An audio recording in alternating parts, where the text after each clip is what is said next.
So friends, welcome back to my channel. তখন Robbins kitchen সিনেমাটা নিয়ে কথা বলবো তো। এ ভগবান, এ কী সিনেমা দেখে নিলাম। আচ্ছা, মানে সিনেমাটা চাইলে রোস্ট করা যায়, বাট রোস্ট রোস্ট আমি করবো না। অনেস্টলি স্পিকিং, যেটা বলা ছিল যে এই এই এই যে লোকে অনুরাগ কাশ্যপ কদিন আগে বললো যে বাংলা সিনেমা ঘাটিয়া, বা বাংলা সিনেমা নিয়ে এখন অডিয়েন্স বাংলা সিনেমা বিমুখ হয়ে গেছে। খুব সিলেক্টিভ কিছু অভিনেতা বা ডিরেক্টরের সিনেমা হলে তারা হলমুখী হয়। তো এইগুলো নিয়ে না ইন্ডাস্ট্রির না একটা জায়গায় বসে এটা নিয়ে একটা অ্যানালিসিস করা উচিত, এটা নিয়ে একটা আলোচনা করা উচিত যে এটা কেন হচ্ছে। এবং এই ধরনের সিনেমা আসার পরে যে রবিনস কিচেন বা এই বনির, এই পার্টিকুলার অ্যাক্টর আমি কথা বলতে যে বনির যত সিনেমা এসেছে, যত বিগত 5 বছর 6 বছর যত সিনেমা এসেছে তার, এই সিনেমাগুলো দেখে একবার বোঝা উচিত, তার ট্র্যাক রেকর্ড দেখে বোঝা উচিত যে যে ডিরেক্টর প্রডিউসার যতজন আছে যারা এই বনিকে সাইন করে, যে আমার এই যে সিনেমাগুলো বানাচ্ছি, সিনেমাগুলো বাংলা ইন্ডাস্ট্রির পক্ষে কতটা হার্মফুল সিনেমা। আমি হার্মফুল কথাটা ইউজ করতে বাধ্য হচ্ছি, কারণ এই সিনেমাগুলো করে এই ইন্ডাস্ট্রিকে আরও 50 বছর পিছিয়ে দেওয়া হচ্ছে সিনেমা, এই সিনেমাগুলো করার মাধ্যমে। এটি কী ধরনের সিনেমা? এটি কি সিনেমা? এই সিনেমার মধ্যে, হ্যাঁ, জেনারেলি কী হয় যে কোনো সিনেমার মধ্যে বলা হয় যে গল্পটা হয়তো ভালো ছিল, গল্পটার মানে মেন বীজটা সিডটা ভালো ছিল, যেটা আমি ইন্ডিয়ান টুয়ের ক্ষেত্রে বলছিলাম যে কার সাথে কার তুলনা করছে হে ভগবান। যাই হোক, আমরা মাথায় এলোগুলো বললাম রিসেন্টলি। তো গল্পের ইয়েটা ভালো ছিল, বাট এক্সিকিউশনটা ভালো হয়নি। স্ক্রিন প্লে বা বিভিন্ন জায়গায় ফ্লস রয়েছে। বাট এখানে তো গল্পটাই ভালো নয়, তো স্ক্রিন প্লে তো কমপ্লিমেন্ট করবে কী করে? গল্পটা তো ফার্স্ট ফার্স্ট প্রায়োরিটি হচ্ছে গল্প ভালো হতে হবে, তারপরে স্ক্রিন প্লে, অ্যাক্টিং, মিউজিক ফিউজিক পরে ওইসব আসে। যে কারণে সিনেমাটাই ভালো হয়নি। সিনেমার ডিরেক্টর হচ্ছে বাপ্পা। তো বাপ্পা, এই যে ডিরেক্টর, আমি তাকে একটা কথা বলতে চাই যে তিনি যে সিনেমাটা বানিয়েছেন, এই সিনেমাটাতে কে কে মানে কী করে ফিনান্সার পেয়েছে, কে টাকা ঢেলেছে, এবং এই সিনেমাটা করার পিছনে তার কি মানে কী উদ্দেশ্যে সিনেমাটা বানিয়েছে সেটা জানতে চাই। মানে এই সিনেমাটা গল্পটা কী, মানে এই সিনেমাটা গল্পটা কী সার্ভ করছে, মানে এটা কেন, এটা লোকে কেন 100 টাকা আর 200 টাকা টিকিট খরচা করে লোকে মাল্টিপ্লেক্সে গিয়ে সিনেমা দেখতে যাবে? কেন? ওয়াই? তার একটা কারণ কি আমাকে বলতে পারবে? বলে দিক, আমি মেনে যাবো, কারণ থিয়েটার্সে তো লোক যাবে না এই সিনেমাটা দেখতে। মাছি মশাও এই সিনেমাটা দেখতে যাবে না। তাহলে সিনেমাটা যে তুমি বানিয়েছো, সিনেমাটা তুমি কী দেখাতে চাইছো, এই সিনেমাটার মধ্যে যেটা দেখাতে চাইছে সেই একই সেম গল্প বাংলাদেশের একটা পপুলার নাটকে দেখিয়েছে, এবং সেটা ইউটিউবে ফ্রিতে অ্যাভেলেবেল রয়েছে। এবং ওটার মানে প্রচুর ভিউজ রয়েছে, মিলিয়ন মিলিয়ন ভিউজ রয়েছে। আমি নাম করতে চাই না, বাট নাম করে দিলেও কোনো অসুবিধা নেই, কারণ সিনেমাটা এমনিতেও দেখতে হবে না, অমনিতেও দেখতে হবে না। তো স্পয়লারের কোনো ব্যাপারই আসছে না। ঠিক আছে, তো ওই নাটকের যে লাস্টের টুইস্টটা ফার্স্ট পার্টের, তো সেই টুইস্টটাকেই এই সিনেমার হচ্ছে টুইস্ট। ঠিক আছে, লাস্ট টুইস্ট। এবং সেইটা যখন এর যখন প্রোমো দেখেছিলাম, আমি প্রোমোটা দেখেছিলাম, তো প্রোমো দেখে মনে হচ্ছিল থ্রিলার সিনেমা টাইপের ট্রিটমেন্ট হবে, ইয়ে হবে। তো থ্রিলারের যে, মানে আমি যে বাংলায় বলি বা ইংলিশে যদি বলি, থ্রিলারের যে টিতে থাকে, টি এর ওপরে যে এটা থাকে, তো ওইটাও নেই এই সিনেমাটার মধ্যে। মানে থ্রিলার তো দূরের কথা, এই সিনেমাটা কোন জনরার মধ্যে ফেললাম সেটাই বুঝতে পারিনি। জনরা তো অনেক বিশাল বড় শব্দ হয়ে গেল, মানে বিশাল বড় কথা হয়ে গেল। মানে এই সিনেমাটা জাস্ট ক্যামেরাটা বসিয়ে দিয়েছে ডিরেক্টর, যা খুশি করো তোমরা, যা খুশি করো, যা পারো তাই কিছু করো। এবং এই সিনেমাটা দেখে একটা জিনিস শেখার আছে। এ ভগবান, মানে এই সিনেমাটা দেখে একটা জিনিস শেখার আমি দেখলাম যে তুমি কলকাতায় থেকেও কীভাবে ব্যাঙ্গালোর দেখাতে পারো, সেটা কিন্তু এই সিনেমা দেখতে শেখার আছে। কিন্তু বলছে ব্যাঙ্গালোর, কিন্তু ব্যাঙ্গালোরে যে গেছে সেটা কিন্তু কেউ বুঝতে পারবে না। ওই ওই একই রুমে রুমে বসিয়ে দিল, ব্যাস গল্প শেষ। ব্যাঙ্গালোরে গেছে, ব্যাঙ্গালোরটি যে কলকাতা, কি বলবো না। আমার বক্তব্য যে ভাই তুমি এরকম সিনেমা কেন বানাচ্ছো ভাই, কেন বানাচ্ছো? আমি আমি ফার্স্টে আমি গল্প টল্প পরে আসছি, বাট আমি ফার্স্ট এখানে যে অ্যাক্টর, আমি অ্যাক্টরের কথা ফার্স্ট বলবো, বনি।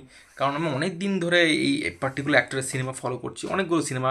ওই কী যেন হিরোগড়ের হিরে, তারপরে কি কলকাত্তা ওয়ালি না কি ছিল, সোহম আর এ বেশি করে তো একই ধরনের সিনেমা। আরও নানা কী সব করেছিল, সব নাম মনে পড়ছে না এই মুহূর্তে। হাঙ্গামা.com আসছে বা দেখছিলাম। তো এই যে সিনেমাগুলো সে করছে, আমার বক্তব্য হচ্ছে সে একটা জায়গায় বলছে আমি বাংলার লিডিং মোস্ট হিরো। হাও ভাই, হাও? কেমন করে তুমি লিডিং মোস্ট হিরো? কী করে ভাই তোমার মধ্যে একটু, মানে লোকে 2014-তে আই থিঙ্ক ডেবিউ করেছিল বরবাদ দিয়ে রাজ চক্রবর্তীর। 10 বছর হয়ে গেল, অ্যাক্টিংয়ে কোনো ইম্প্রুভমেন্ট নেই, অ্যাক্টিংয়ে কোনো ইম্প্রুভমেন্ট নেই। শুধু একটাই ওর অ্যাচিভমেন্ট হয়েছে, কৌশনীকে নিজে গার্লফ্রেন্ড করেছে। হ্যাঁ, দুজন মিলে কি এই সিনেমা প্রিমিয়ারে, ওই সিনেমা প্রিমিয়ারে দুজন মিলে যায় আর ছবি তোলে, হ্যাঁ হ্যাঁ করে ছবি তোলে। আরে ভাই, সিনেমাতে মন দাও না রে ভাই। আবার নিজের প্রোডাকশন হাউস খুলে বসে আছে। প্রোডাকশন হাউসে কী কী সিনেমা বার করেছো তোমরা? ডালবাটি চুরমা চচ্চড়ি, তারপরে কী একটা ছিল, একটা ভূতের কি থ্রিলার সিনেমার নাম, অন্তর্ধান না কি ছিল, মনে পড়ছে আমার নাম করতে। কি এগুলো কী সিনেমা ভাই বনি? আমার বক্তব্য, তোমাকে তোমার তোমার লাইফস্টাইল বিশাল হাই মানছি, সেটা মেনটেন করতে তোমার ফ্ল্যাটের ইএমআই দিতে হয়, গাড়ির ইএমআই দিতে হয়, তোমাকে ভালো ভালো পোশাক আশাক পরতে হয়, তোমরা হলিডেজ কাটাতে যাও তোমরা গার্লফ্রেন্ড বয়ফ্রেন্ড মিলে, সেটা তোমার পার্সোনাল ব্যাপার, আমি সেখানে ইন্টারফেয়ার করতে চাই না। আবার বক্তব্য হচ্ছে টাকার জন্য এই ধরনের খাঁচা সিনেমা করা কি ঠিক? এই ধরনের খাঁচা সিনেমা করা কি ঠিক? আমার তো মনে হয় না ঠিক। এবং সেটা সেটা দিনের পর দিন ঘুরে আছে। আমাদের প্রত্যেকটাই, আমাদের ইন্ডাস্ট্রি প্রত্যেকেই এরকম খাঁচা খাঁচা সিনেমা মাঝে করেছে। জিৎ কি করেনি? সুলতান দ্য সেভিয়ার করেছে, করেনি? করেছে। যে দেব কি করেনি? আমাদের লাভ এক্সপ্রেস করেনি? করেছে। কেলোর কীর্তি করেনি? করেছে। প্রত্যেকটা একটাই করেছে। অঙ্কুশ কি করেনি? ভয় করেছে। আরও কি নাম মনে পড়ছে না আমার, সেভিংস অ্যাকাউন্ট করেনি? করেছে। কিন্তু বক্তব্য যে তারা তার সাথে সাথে দেব ওখানে একটা গোলন্দাজও করেছে, দেব ওখানে একটা পাসওয়ার্ডও করেছে, দেব ওখানে কবিরও করেছে, জিৎ এখানে দাঁড়িয়ে চেঙ্গিস করেছে, এখানে দাঁড়িয়ে আমাদের ইয়ে করেছে, কি নামটা ভুলে গেল, রাবণ করেছে। তো এই ধরনের সিনেমা তারা করেছে, অসুর করেছে। তো আমার বক্তব্য, তুমি তোমার ফিল্মোগ্রাফিতে এমন একটা সিনেমা বলে দাও বরবাদের পরে, যে সেই সিনেমাটা স্ট্যান্ড আউট একটা সিনেমা। এই সিনেমা গল্প ভালো, পারফরমেন্স ভালো, ওভারঅল একটা এন্টারটেনমেন্ট দেবে, ভালো লাগবে সিনেমাটা। কী আছে ভাই তোমার ফিল্মোগ্রাফিতে এমন কোনো সিনেমা নেই তো? প্রত্যেকটা অ্যাক্টারকে তারা পেট চালাতে হয়, কিন্তু তা বলে আমি সব সব সিনেমা সেই খাঁটি সিনেমা করতে পারিনি। এই সিনেমা থার্ড ক্লাসও বলা যায়, এই সিনেমাটা 10th ক্লাস। এত জঘন্য সিনেমা হয়েছে সিনেমাটা, এত ফালতু সিনেমা হয়েছে সিনেমাটা। এই সিনেমাগুলো কেন লোকে হলে দেখতে পাবে টাকা খরচা করে? আর যদি টুইস্ট দিয়েছো ভাই, সেই সেই যে রেভলিউশনের টুইস্ট, বাংলা ইন্ডাস্ট্রিতে এরকম টুইস্ট আজ পর্যন্ত দেখিনি আমি জীবনে, তো সেই টুইস্টটা তুমি অন্য নাটক থেকে ঝাড়বে কেন ভাই? তুমি তো অন্য নাটক থেকে ঝেড়ে দিয়েছো সেই টুইস্টটাকে। একটা বিশাল বড় পপুলার নাটক, কেন সেটা কেন করো তুমি? সেটার মধ্যে তো একটা নভেলটি ফ্যাক্টর থাকবে, একটা মৌলিকতা থাকবে, মৌলিকত্ব নেই সেটার মধ্যে, মৌলিক আইডিয়া না তুমি। এটা কী? আর এবং 1 ঘন্টা 40 মিনিটের সিনেমা, তার মধ্যে সিনেমাটা এত বড় বড় সিন, শুধু সিন চলছে চলছে চলছে, কোনো ডায়লগ নেই, কিচ্ছু নেই, মিউজিক নেই, ভালো নেই, কিচ্ছু নেই, সিন চলছে তো চলছে, সিনেমাটা গল্পের মধ্যে কিছু নেই। এবং সিনগুলো এত, আমার মনে হচ্ছিল যে স্ক্রিনে স্কিপ বাটন থাকতো 10 সেকেন্ড 20 সেকেন্ডে, যেটা ওটিটি থাকে, তাহলে আমি স্কিপ করে করে যেতাম। এত ফালতু সিনেমা হয়েছে। এবং অভিনয় তো মানে, বনিকে তো আমি বললাম, যা হোক কিছু বলতে জানি আমি। এবং প্রিয়াঙ্কা সরকারের এখানটা কাছে স্পিচ ডিসঅর্ডার আছে, এবং সব সিনেমাতেও ঝিমি থাকে, এভাবে মুখটা দেখেই বিরক্তি লাগবে। ঠিক আছে, ওকে একটা ওরকম হচ্ছে, একটাকে দোষ দিলাম নেই। তো প্রিয়াঙ্কা সরকার নিজেও জানে যে ডিসইন্টারেস্টেড সিনেমাটা করতে, ও টাকার জন্য সিনেমাটা করেছে। তো ওরও সুবিধা হয়েছে কি, যে সিনেমার থিমটা ওরকম, ক্যারেক্টারটা ওরকম পেয়েছে, এবং ও নিজেও ওরকম টাইপের সিনেমাটা করার সময় ফিল করছে। তো দুটো বেশ ভালো সিং করে গেছে, তো করতে কোনো অসুবিধা হয়নি, বদলে টাকাটা পেয়ে গেল।